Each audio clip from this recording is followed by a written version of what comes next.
Hello, dear and beloved ones. Please subscribe to the channel and give this video a like. Brew some tea or coffee and enjoy watching. Moscow City emerged from the morning mist, its glass needles of skyscrapers piercing the gray October sky. Artyom Vasilyev stood by the panoramic window of his office on the 42nd floor, absent-mindedly stirring his cooling coffee in a porcelain cup. His reflection in the glass, an impeccable silhouette in a Brioni suit, overlapped with the cityscape, as if trying to merge with this world of glass and concrete. On a massive computer monitor, sales charts were frozen in place. The third quarter had broken all records. The Vasilyev Market supermarket chain had grown by 30% despite the crisis.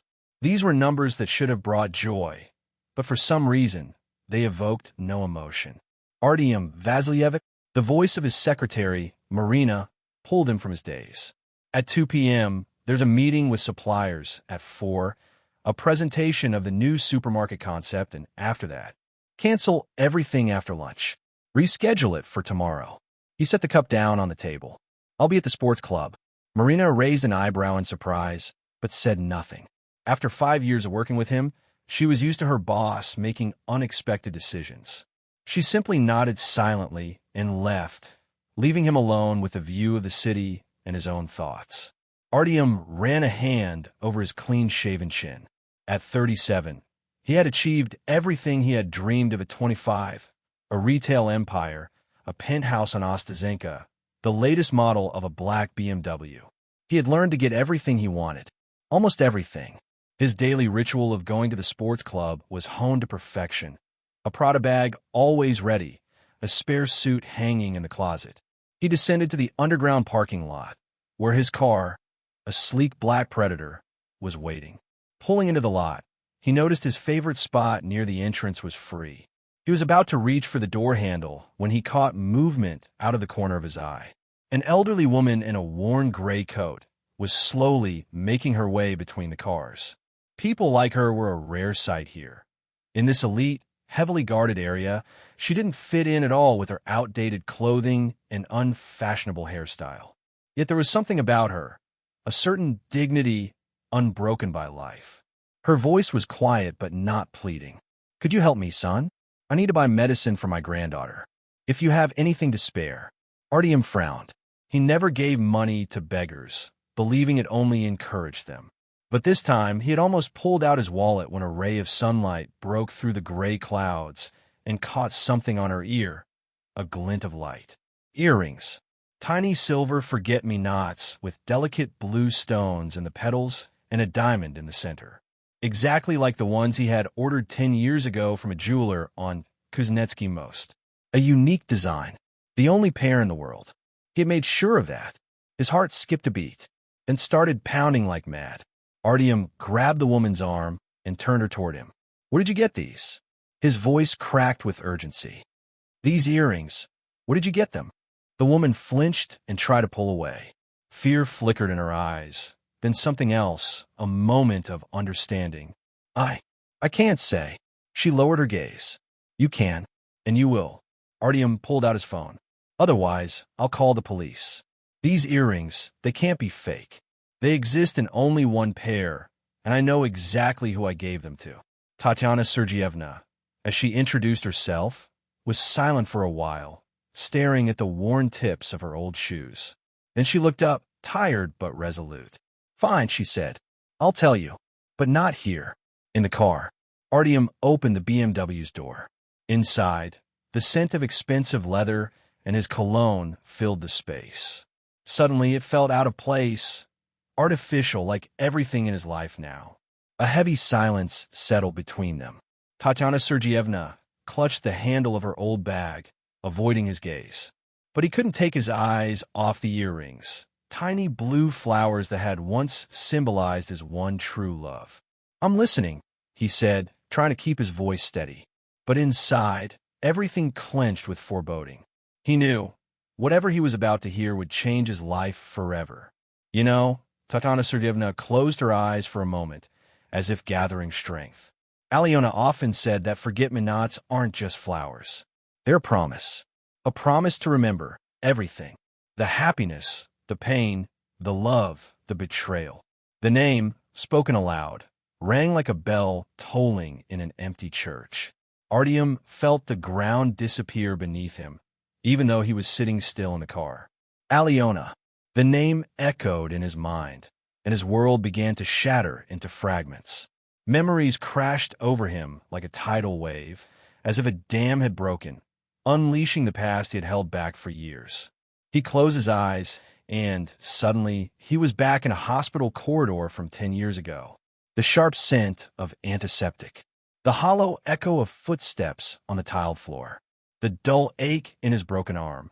A stupid accident from showing off on horseback during a corporate retreat. He had thought then how ridiculous it was. A young, successful businessman now sitting on a worn-out hospital couch. Then a voice from the treatment room made him flinch. She stepped out of the office like a vision. A slender figure in a white coat, russet curls escaping from under her cap. When she raised her eyes, something inside him snapped. Gray-green, like the spring sea, her gaze was calm and attentive. Artyom Vasilyev? Kumain. He remembered every second of that examination. The way her cool fingers carefully touched his arm. The way she frowned at the x-ray. The scent of chamomile in her hair.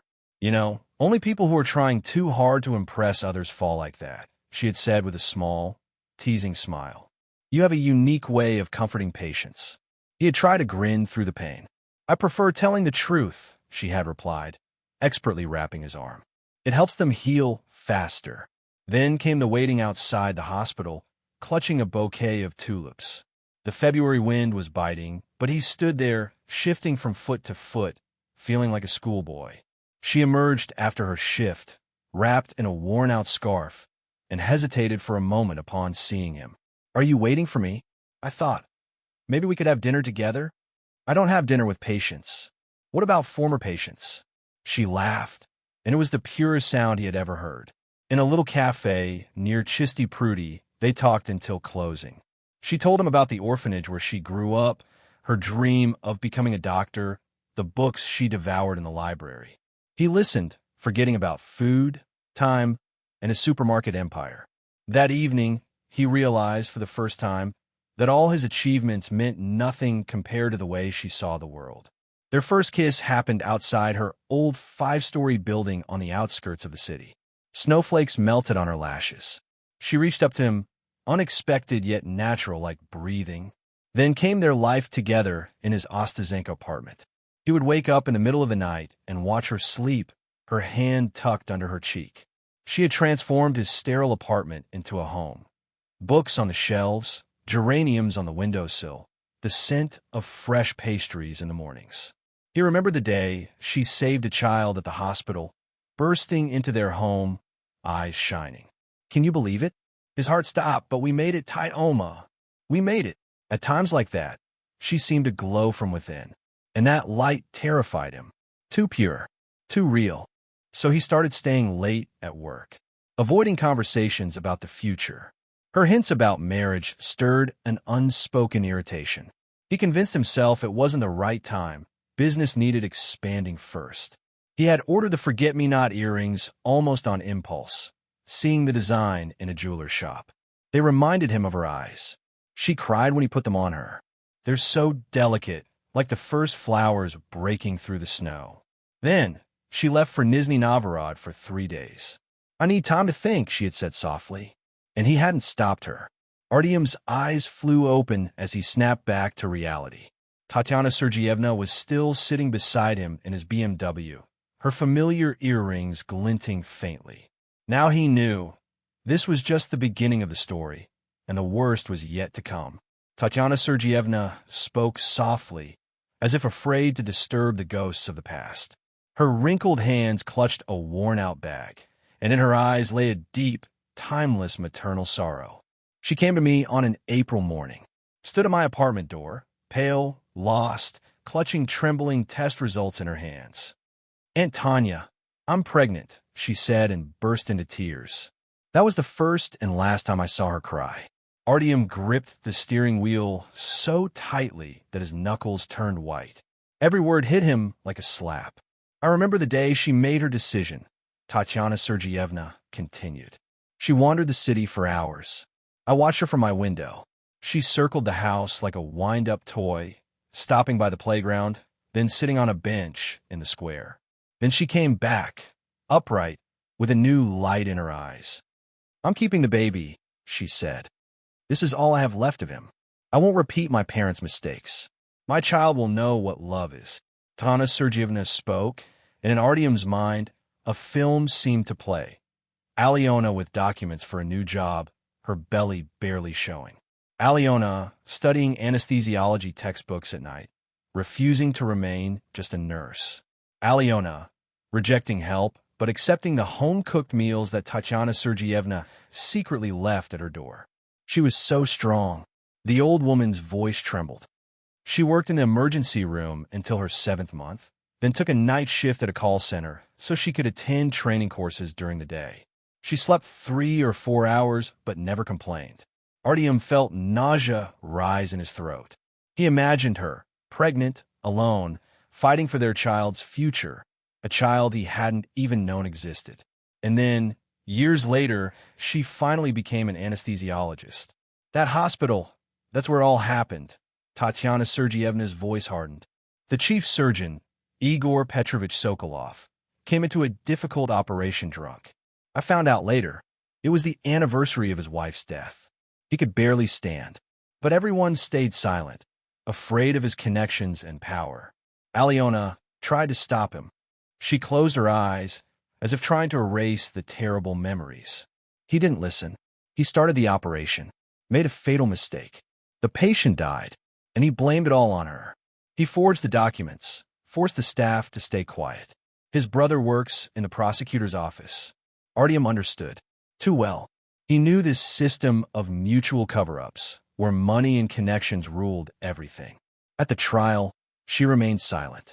The only thing she said was, "I couldn't do otherwise." I took an oath. They sentenced her to 5 years. And Vera stayed with me. I took guardianship. I couldn't let her end up in an orphanage. Alyona wouldn't have survived that. She's like a daughter to me. God never gave me children of my own, but when Alyona came to me with that news, I knew this was the child meant for me. I tried to give her the love and care she had been deprived of since childhood. Tatyana Sergeyevna suddenly turned to Artyom. There was such strength in her gaze that he involuntarily recoiled. She never spoke ill of you. Even when I asked about Vera's father, she only gave a sad smile and touched these earrings. "Everyone has their own truth and their own reckoning," she said. It had long since grown dark outside. The lights of nighttime Moscow blurred before Artyom's eyes, and it took him a moment to realize that tears were clouding his vision. Somewhere in this city, his daughter was growing up. Flesh of his flesh, blood of his blood. And the woman he had once loved was paying a terrible price for someone else's crime. Where is she now? His voice was hoarse. In a women's penal colony near Mozhaysk. She has 3 years left. Tatyana Sergeyevna fell silent, then added softly, "If you truly want to make amends, start with Vera. She deserves to know her father, and she deserves a better life than the one I can give her on my pension." Vera. He said her name as if tasting it for the first time. "How old is she?" 9 years and 9 months. She was born in December, on the longest night of the year. Alyona almost died back then, but when they showed her the baby, she smiled. "Look, Aunt Tanya, she has his eyes." Artyom slammed his fist against the steering wheel. 9 years. For 9 years, his daughter had grown up somewhere nearby, going to school, getting sick, laughing, crying, and he hadn't even known she existed. "Tell me about her." "Everything." Tatyana Sergeyevna reached into her bag and pulled out a small photograph. "She's talented, draws like she breathes, especially loves forget-me-nots." The picture showed a girl with curly light brown hair, just like Alyona's. But the eyes, his eyes, and that took his breath away. She often asked about her father, especially at school events where parents are supposed to be there. "Alyona never spoke ill of you. Your father had his own path, my dear," was all she ever said. But at night, I heard her crying into her pillow. Artyom closed his eyes. Images flashed through his mind. Luxury restaurants, yachts, business meetings. while his daughter was drawing cards for her mother in prison. "Where do you live? If you want to help with money, I'll understand. But if you plan to play father for a while and disappear—" "No." Artyom turned to her. "I have to fix this. I have to get Alyona out. I have to be a father. Let's go. Give me the address." A plan was already forming in his mind. Finding the best lawyers, using his connections, getting to that chief surgeon and his brother. He would turn the world upside down, but he would bring his daughter's mother back. "You know," Tatyana Sergeyevna said softly, "Vera asked me recently, 'Grandma, is it true that forget-me-nots are the flowers of memory? Maybe these earrings led you here for a reason.' Do you know that Artyom just cleared his throat? Let's have some tea, and then we'll go to the store. I know a place that sells the best products. And they also have a pastry section with delicious cakes." Vera's eyes lit up, but they quickly dimmed when she looked at her grandmother. "Can we?" she asked. "Of course we can," Tatyana Sergeyevna smiled, and Artyom saw understanding and gratitude in her eyes. At the Vasilyev Market, Vera was overwhelmed by the abundance of goods. She carefully chose the simplest things: a pack of pasta, inexpensive cookies, a carton of milk. Artyom silently filled the cart with fresh meat, fish, fruits, vegetables, candies, and chocolate. He noticed how the girl sneakily glanced at the beautiful toys but didn't dare ask for them. At the checkout, a familiar manager greeted them. "Good evening, Artyom Vasilyevich," he said, and Andrei offered to take the purchases to his car. Artyom handed him the keys. "We'll go upstairs to the restaurant in the meantime," he said. "You have your own store?" Vera asked in surprise. "Yes," Artyom smiled. "You know, they make an amazing hot chocolate with marshmallows at the restaurant. And they also have this dish, you'll lick your fingers." Over dinner, Vera talked about school, her friends, and how she writes stories in her notebook. Artyom listened without interrupting, absorbing every word, every gesture. He looked at his daughter, his little, amazing daughter, whose existence he hadn't known for 9 years. On the way back, she fell asleep, her cheek pressed against the leather seat. In the light of the street lamps, her face seemed almost transparent, just like Elena's when she fell asleep in their old apartment. Artyom gently lifted her into his arms, light as a feather. Tatyana Sergeyevna opened the door to a small room, where painted forget-me-nots floated on the wall above the bed. "Uncle Artyom," Vera mumbled through her sleep, as her grandmother helped her take off her shoes. "Thank you. Today was the happiest day." He froze, feeling tears rising in his throat. His daughter called today the happiest day simply because someone took her to a cafe and bought groceries. And he had spent all these years on yachts and cars. "I'll fix everything," he whispered, gently covering her with a blanket. "I swear, little one, I'll fix everything." Mikhail Borisovich's lawyer's office resembled the library of an old professor. Shelves to the ceiling, the smell of leather-bound books and coffee. The owner, a gray-haired man with a sharp gaze, flipped through Elena's case materials. With each page, his face grew darker. "The case is stitched with white threads," he finally said, taking off his glasses. "But untangling this knot will be difficult. The chief physician Sokolov has serious support. A brother in the prosecutor's office, connections in the Ministry of Health. I don't care about his connections." Artyom clenched the armrests of his chair. "How much money do we need? What lever should we pull? Money isn't the main thing here." Mikhail Borisovich shook his head. "We need witnesses. Someone from the staff. Who was at that operation? Who saw Sokolov drunk? I'll find them. I'll find everyone." The search took a week. Artyom immersed himself in the world of hospital corridors, where fear and mutual protection held people tighter than any chains. Nurses avoided his gaze. Doctors hid behind medical confidentiality. But gradually, bit by bit, the truth began to surface. "Do you understand that I'm risking everything?" The young nurse, Natasha, nervously fiddled with the sleeve of her uniform. "I have 2 children, a mortgage. I guarantee your safety," Artyom replied, handing her his business card and offering a job in any clinic in Moscow. She told everything. How Sokolov came to the operation barely standing, how Elena tried to stop him, how he threatened to fire anyone who dared talk about it. The confrontation with Sokolov took place in the investigator's office. The chief physician had lost weight, looked gaunt, but in his eyes, the same authoritative confidence still burned.